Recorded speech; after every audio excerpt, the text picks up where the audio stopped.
Привет, друзья! Привет! С вами Макс И Ананас. и Юля. И Ананас, действительно.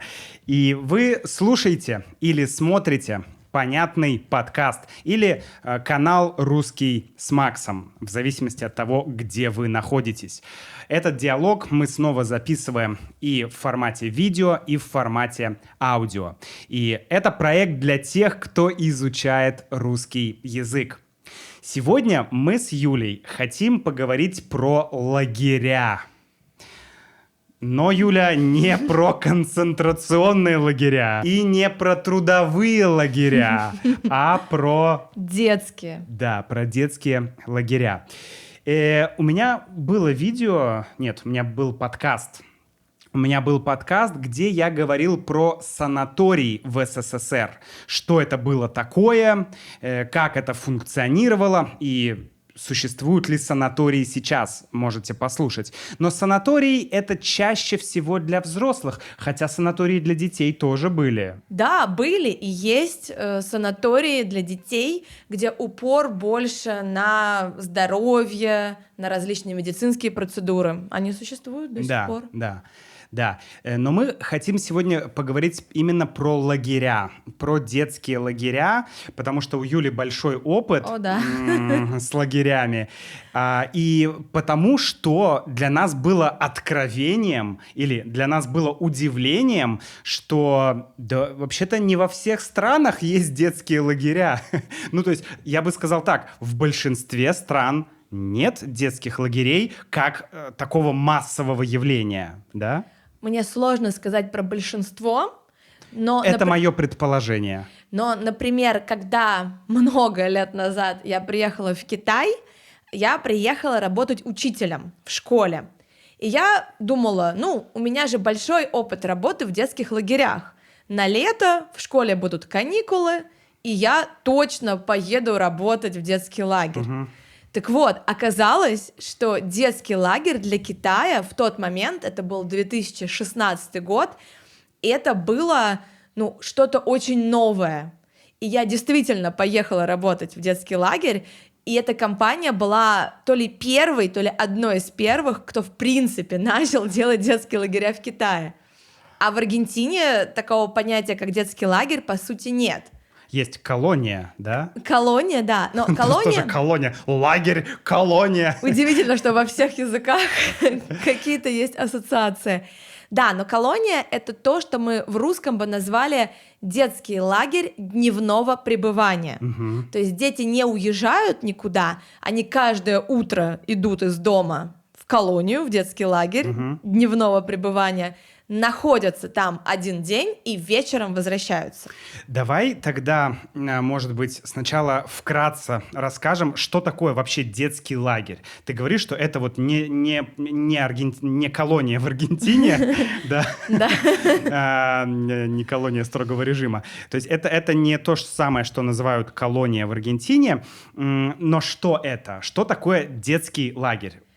Кратко, если можно. Детский лагерь — это место, как правило, за городом или где-нибудь на море. В лесу, где-то на природе, куда дети уезжают на 2-3 недели. И они находятся там все это время, то есть они не возвращаются домой на выходные, они живут 2-3 недели в лагере, и с ними все время находятся педагоги. Педагоги, которые работают в лагере, называются вожатые.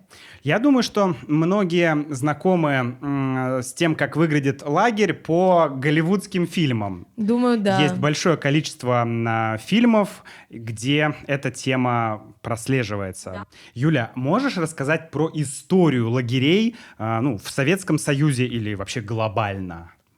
Слушай, глобально не подскажу, боюсь запутать. В Советском Союзе лагеря начали появляться практически с момента основания Советского Союза. Уже в 20-е годы появлялись первые лагеря, они назывались пионерские лагеря. Да, и в самом начале, насколько я понимаю, это были выезды вот этих вот пионерских трудовых отрядов, куда-то на природу. Они ехали не просто отдыхать и развлекаться, а ехали выполнять какую-то работу. То есть трудиться. Трудиться, да. А первый лагерь, вот такой больше оздоровительный, появился в 1925 году, и это был Артек.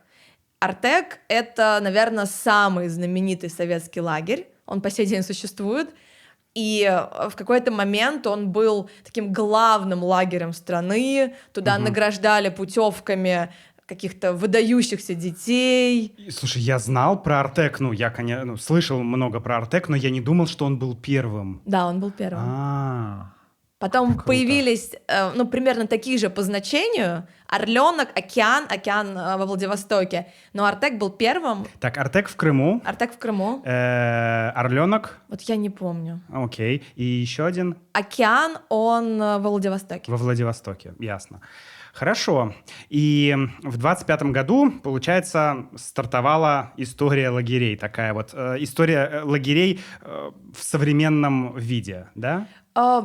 Можно сказать, что так. То есть понятно, что лагеря на протяжении всего Советского Союза назывались детские пионерские лагеря. Угу. И понятно, что помимо оздоровительных каких-то мероприятий, игр, там в том числе была большая идеологическая нагрузка. Понятно. То есть в школе у пионеров было определенное патриотическое воспитание, оно же продолжалось и в лагере. А когда Советский Союз распался, слово «пионер» ушло, и лагеря стали называться «детский оздоровительный лагерь». То есть, понятно, то есть слово «пионерский» ушло, когда ушел Советский Союз, Да. по сути. Да. Интересно, я как-то не задумывался об этом. Ананасик. Ананасик у нас надел пионерский галстук. Да. Вообще он должен быть красным, но... Чего нет, того нет. Чего нет, того нет, да. Будет белым. Итак, Ананасик, Советский Союз закончился, галстук мы снимаем. Галстуки есть и в современных детских лагерях. На самом деле, несмотря на то, что слово «пионер» исчезло, и лагеря перестали называться пионерскими, они сохранили очень многие атрибуты. Во-первых, в Советском Союзе было построено огромное количество лагерей. Вот, да. И это очень круто, потому что действительно вся страна была, можно сказать, снабжена лагерями. Они строились там от предприятий, от университетов. То есть для сотрудников предприятий. Да, для детей сотрудников. Да, для детей сотрудников предприятий, для детей сотрудников, не знаю, госпиталя какого-то, больницы большой, для детей сотрудников, не знаю, атомной электростанции и так далее, как и санатории. Да, в целом же идея всех вот этих детских учреждений была направлена на то, что родители фокусируйтесь на труде, на работе, а мы позаботимся о ваших детях. Школы отдыхают, в школах каникулы, дети уезжают в пионерские лагеря. Да. И действительно, эти пионерские лагеря существовали везде, наверное.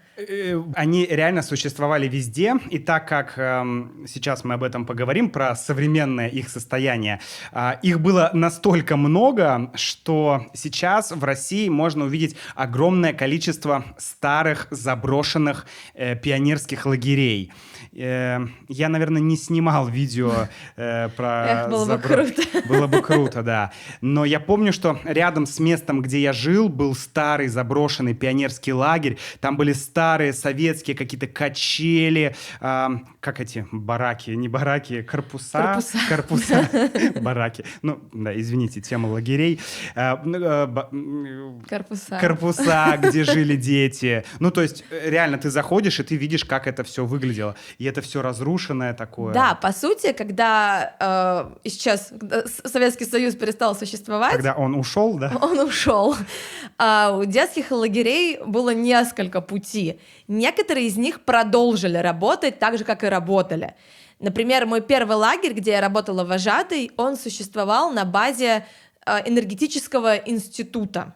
То есть это Московский энергетический институт. И для детей сотрудников этот лагерь существовал спустя 20 лет, после развала Советского Союза, но он был в умеренно плачевном состоянии. То есть его ремонтировали, но его не перестраивали, не делали более комфортным, каким-то более подходящим под современные требования детей и родителей. Но он сохранился. Второй путь был, когда лагеря перестраивали, то есть на базе того, что было, делали более комфортные корпуса, когда не 12 человек в комнате, а 2-3, когда есть, там, не знаю, ванные комнаты в каждой палате. Палата — это комната, ну, где живут дети. Палата, как в больнице. Да, слово палата тоже используется. Палата. Да, то есть, условно, лагеря, они перестроились, они остались на том же месте, но стали современными, комфортными, классными, удобными. И третий путь — это когда ничего не происходило с этим местом, оно стояло, ветшало, и разрушалось. И разрушалось. И до сих пор заброшенный пионерский лагерь, есть такие объекты по всей России, туда пробираются, не знаю, поснимать страшные видосики, до сих пор существуют. Скажи, современный лагерь в России как выглядит и вообще про что он? Сейчас существует огромное количество лагерей, они могут быть как профильными, когда, например, туда едут, не знаю, специализироваться только в чем-то одном, в танцах, в спорте, в шахматах, английском языке. В английском языке, в IT-лагере я работала, да. IT-лагерь? Да, это компьютерная школа, которая делает лагеря, да. То есть это может быть какая-то специализация. Это может быть вот просто детский оздоровительный лагерь, когда там просто много игр на свежем воздухе. Там морские лагеря, когда дети едут, ну, на самом деле, просто чтобы побольше купаться, побольше времени провести на пляже. Ну, патриотические лагеря, конечно, в нынешней России тоже существуют, и на самом деле... Идеология сейчас возвращается. Идеология сейчас пришла активно. И в школы, и она идет и в лагеря. Понятно. Но, тем не менее, сейчас, мне кажется, есть лагеря просто на любой вкус. И, как правило, сейчас смены по 2 недели. В Советском Союзе это чаще было 3. 3 недели. В Советском Союзе сейчас 2 недели. Чаще 2, да. То есть я вот не работала уже в формате 3 недель. И... А сколько смен обычно? Вот лагерь, он когда начинает работать и когда заканчивает? Лагерь начинает работать в начале июня, когда школьники заканчивают учиться. И максимум, если это 2 недели, то 6 смен, то есть с 1 июня там, по 30 августа. То есть 3 летних месяца. 3 летних месяца. А еще бывают на зимние каникулы, осенние каникулы, весенние каникулы. Но самое главное происходит летом. А все остальное время, что с этим зданием лагеря происходит? Оно может сдаваться под какие-нибудь выезды, например, какой-нибудь танцевальный коллектив делает сборы там. Оно может сдаваться для школ вожатых, потому что вожатые, которые работают в лагере, не обязательно педагоги. Чаще всего это студенты, которые проходят определенную подготовку. Я сама много учила вожатых, и вот иногда под вожатские выезды снимаются. Ну, иногда, не знаю, наверное, и под какие-то корпоративы взрослым сдают. Интересно, а что в Советском Союзе делали с этими помещениями лагерей?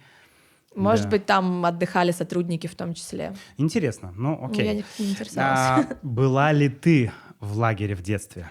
А вот интересный факт, что несмотря на то, что я лет, наверное, 6 своей карьеры отдала детским лагерям, ребенком-то я в лагере никогда и не была.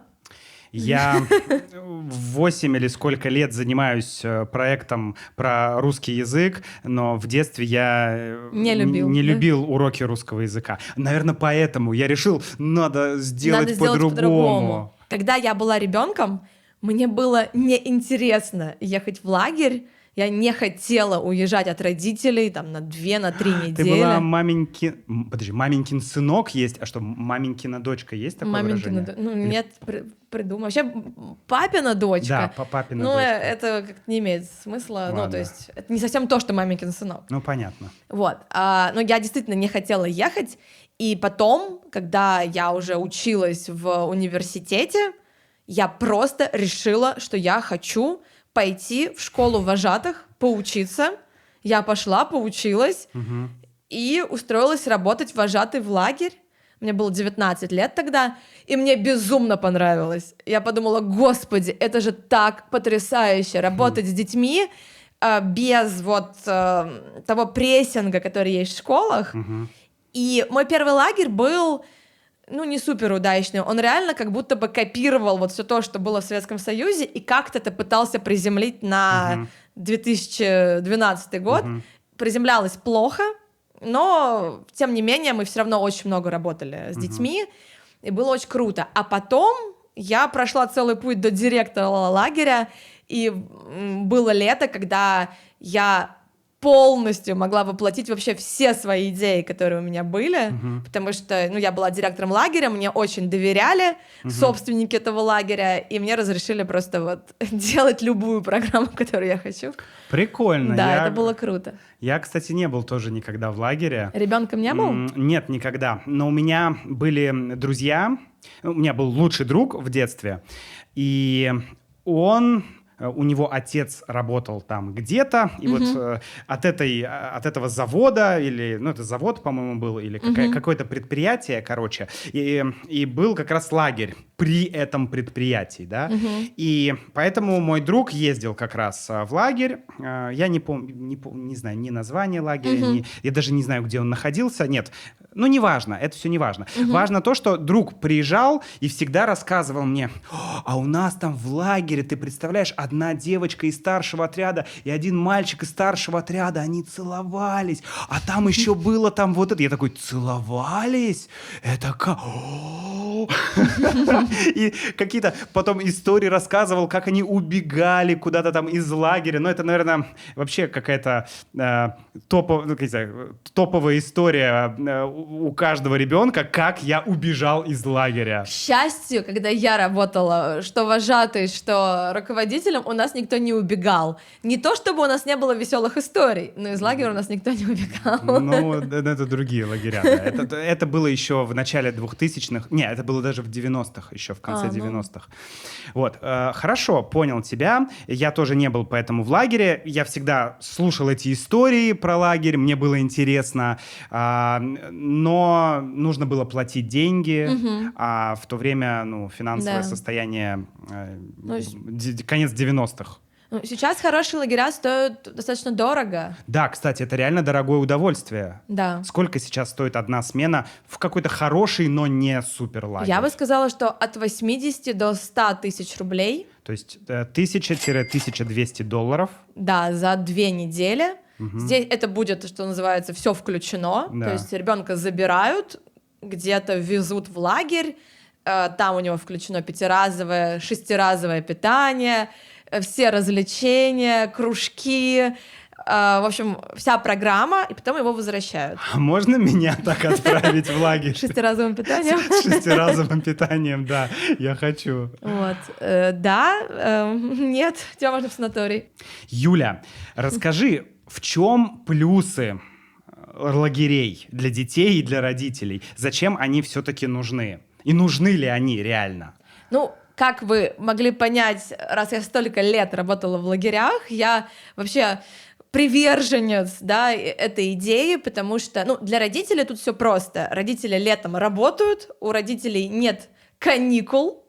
Точно. Да, поэтому родители могут взять отпуск, но отпуск — это не 3 месяца, и с ребенком нужно что-то делать. Он не может сидеть дома. То есть, чтобы снять с себя груз родительства и родительскую ответственность и отправить своего пасынка, значит, к незнакомым людям, чтобы они занимались идеологической пропагандой. Чтобы они не занимались идеологической пропагандой, нужно выбирать лагерь грамотно. Хорошо. Вот.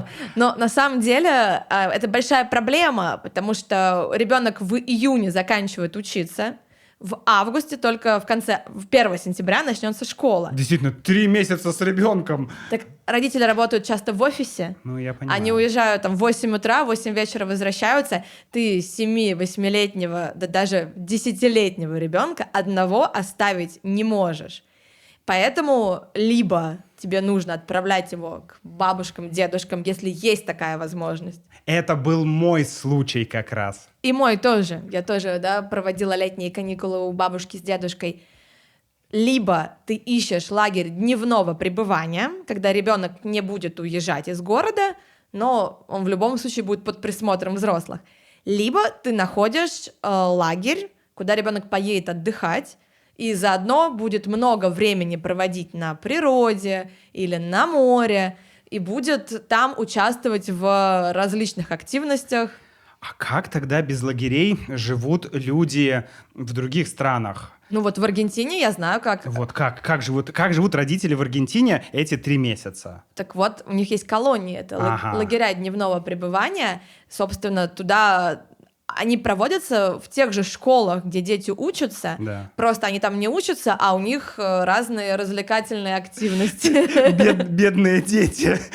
Ура! 1 июня, да, там, или условно, 1 июня, ура, школа закончилась, все, нужно снова идти в школу, школа кончилась и снова началась. Да. Но я понимаю, что это другое. Да, все, ну, как бы я знаю, что большинство стараются записать в эти колонии детей. Юля, я был в такой колонии, ну, давай использовать русскую терминологию, я был в лагере дневного пребывания, я вспомнил. Правда? Это было у бабушки. То Это, есть наверное... бабушка тебя отправила. Это у другой бабушки было. Я там учился в школе в 1 класс, я туда пошел. И, наверное, после этого 1 класса, вот лето, я помню, что я точно ходил в школу. Там, я помню, пирожки вкусные были. И я помню, что это была, ну, не школа, это были не занятия. Мы там что-то делали другое. Мы ходили много на улицу. Ну вот, это было это прикольно. оно, это было оно. прикольно. Офигеть. То есть я был в лагере. Да. В России точно есть много частных лагерей дневного пребывания. Я не уверена, что на базе школ есть государственные. Угу. Ну, может быть, тоже есть по каким-то путевкам, вот там от какого-то предприятия. Угу. Не знаю, я работала в таком, но в частном. А в Аргентине есть государственные и частные колонии. Друзья, так как Юля хочет в будущем организовать свой лагерь, то так. скажите, пожалуйста, есть ли в вашей стране лагеря? А мы не поговорили про плюсы для ребенка. А вдруг это все ребенку не нужно? Давай, подождите. Не переключайтесь, Мы не переключайте поговорили, канал. Что для родителей, ну, плюс очевидный. Абсолютно справедливо. А для ребенка снова, да, back to school. Ну, или даже не скуль, а тебя от родителей куда-то отправили там на 2 недели или там на 3 недели. Ну, тут зависит. Базово для детей, почему это прикольно? Они учатся коммуникации с разными другими детьми в совершенно других условиях, не как в школе. Вы вместе живете, у вас много каких-то совместных активностей, все лагеря делают, там, не знаю, игры на знакомство, какую-то адаптацию, чтобы Знаешь, в лагере используется слово не класс, не группа, а слово отряд. Отряд. По сей день используется слово отряд. Как боевой отряд. Как пионерский отряд. А сейчас вот группа детей, они по возрасту, как правило, организованы, она называется отряд. И отряд — это команда. Задача вожатого из вот этих вот детей, которые к тебе приехали, сделать за смену команду. Это же просто армия какая-то. Нет! Это может быть армия, это плохой лагерь. Ясно, окей. Нет, я понимаю, я стебусь, Вот. конечно. Ну, я могу сказать, что в каждой смене, в каждом лагере будет ребенок, 2, которым лагерь не подходит как формат. Потому что им не нравится, да, что много совместных активностей, им не нравится с кем-то вместе жить. Это нормально. Но базово многим детям лагеря нравятся, потому что там много игр, там много общения, там есть различные активности, например, вечером вы собираетесь возле костра, там поете песни. Если можно разжигать костер летом. Ну, в лагерях, как правило, есть костровая, место, где можно разжигать костер. Хорошо. Вот, то есть много каких-то штук, которые в обычной жизни ты, может быть, и не испытаешь, особенно если ты в городе живешь. Да. И часто находят друзей просто уже на всю жизнь потом в этих лагерях. То есть для ребенка много плюсов, но да, такой формат, конечно, наверное, не каждому подойдет. Но я могу сказать, что у меня были дети, которые приезжали в лагерь, в первые 2 дня хотели уехать, мы с этим работали. Вы с этим работали? Мы работали с тем, что дети не хотели оставаться, предлагали какие-то дополнительные там активности, пытались ребенка адаптировать. И у меня были случаи, когда такие дети в конце смены приходили и говорили: спасибо большое, что уговорили меня остаться, мне очень понравилось. Вау. И я такая: да, Моя работа здесь выполнена. Вот, поэтому Хорошо. плюсы для детей тоже есть. Плюсы для детей, друзья, очевидны. Плюсы для вас очевидны. Если в вашей стране нет детских лагерей, пожалуйста, напишите Юле на почту. Может быть, нам туда надо. Нет, без шуток, друзья. Напишите, пожалуйста, в комментариях, есть ли в вашей стране лагеря. Может быть, вы были в лагерях. Может быть, вы были в лагерях в другой стране. Нам будет очень интересно почитать, есть ли в вашей стране лагерь. Реально интересно. Потому что для нас было открытием, что не везде есть лагеря. Да. Как так? Да. И если в вашей стране нет лагерей, расскажите, а что тогда дети делают на каникулах? Что дети делают и что делают родители. Что делают родители, да. Как они выходят из положения. А если вы хотите изучать русский по максимуму, изучать русский с Максом, тогда присоединяйтесь к нашей membership-программе. Там есть и транскрипции, и дополнительные материалы для каждого выпуска подкаста. Это видео-версия подкаста, поэтому на сайте тоже будут все дополнительные материалы. Учите русский и пишите в комментариях. До встречи. Пока-пока. Ну что, идет в лагерь? Вожатым?